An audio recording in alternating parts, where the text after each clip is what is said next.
ఇక ముఖ్యమంత్రి పర్యటనకు సంబంధించిన మరింత సమాచారం మా ప్రతినిధి సతీష్ ప్రత్యక్ష ప్రసారం ద్వారా అందిస్తారు. చైనా పర్యటన కోసం ముఖ్యమంత్రి కేసీఆర్ ఇప్పుడే కొద్ది క్షణాల క్రితం శంషాబాద్ ఎయిర్పోర్ట్కు చేరుకోవడం జరిగింది. ఇక్కడ నుంచి చైనా బయలుదేరనున్నారు. కేసీఆర్తో పాటు మరికొంతమంది మంత్రులు కానీ ఎమ్మెల్యేలు పలువురు పారిశ్రామికవేత్తలు కూడా ముఖ్యమంత్రితో పాటు కలిసి చైనా బయలుదేరి వెళ్ళున్నారు.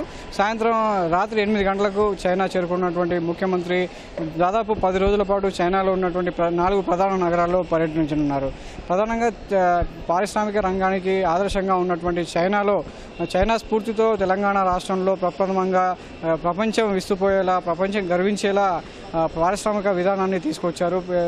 అదేవిధంగా తెలంగాణ రాష్ట్రాన్ని ఏదైతే బంగారు తెలంగాణ సాకారంలో భాగంగా నూతన పారిశ్రామిక విధానాన్ని తీసుకొచ్చినటువంటి ముఖ్యమంత్రి పరిశ్రమలను పెద్ద ఎత్తున చైనా నుంచి పెట్టుబడులు పెట్టాలనే ఉద్దేశంతో అక్కడ పెట్టుబడిదారులను ఆకర్షించే మంత్రంతో చైనా బయలుదేరి వెళ్ళబోతున్నారు. మరి కాసేపట్లో 2 ప్రత్యేక విమానాల్లో చైనా బయలుదేరినటువంటి ముఖ్యమంత్రి బృందం రాత్రి 8 గంటలకు చైనా చేరుకోనున్నారు. అక్కడ ఈ నెల 9న జరిగేటువంటి ప్రపంచ ఆర్థిక వేదికలో ముఖ్యమంత్రి ప్రధానంగా ప్రసంగించనున్నారు.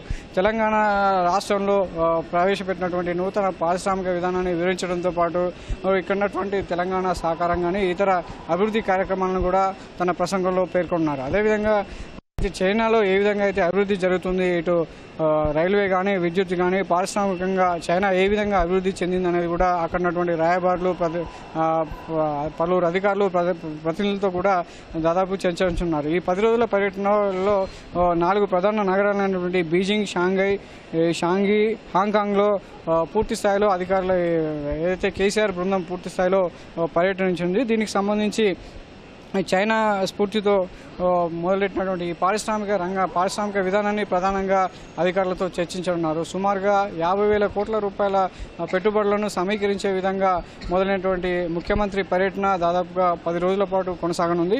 తిరిగి 16వ తేదీన మధ్యాహ్నం పర్యటన ముగించుకొని పూర్తి స్థాయిలో ఇక్కడికి మళ్ళీ తిరిగి స్వరాష్ట్రానికి చేరుకోనున్నారు.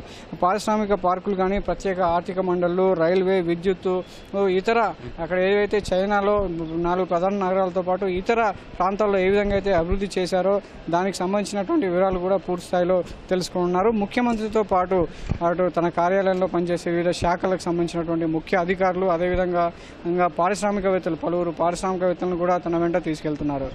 దాదాపుగా 10 రోజుల పాటు ప్రధానంగా చైనాలో పర్యటించినటువంటి ముఖ్యమంత్రి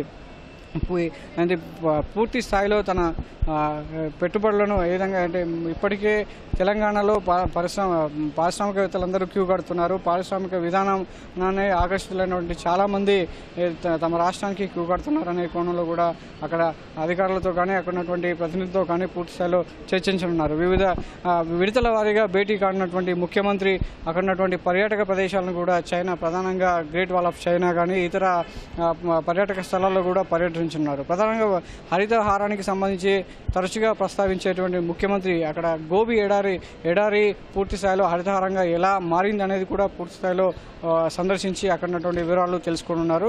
ప్రధానంగా 10 రోజుల పాటు చైనాలో పర్యటించినటువంటి ముఖ్యమంత్రి తెలంగాణ రాష్ట్రానికి పెట్టుబడులు సమీకరించే లక్ష్యంగా తన పర్యటన కొనసాగించనున్నారు. ప్రస్తుతానికైతే కొద్దిసేపటి క్రితం శంషాబాద్కు చేరుకున్నటువంటి ముఖ్యమంత్రి తన బృందంతో కలిసి మరి కాసేపట్లో చైనాకు ప్రయాణం కానున్నారు. ఓ టు స్టూడియో.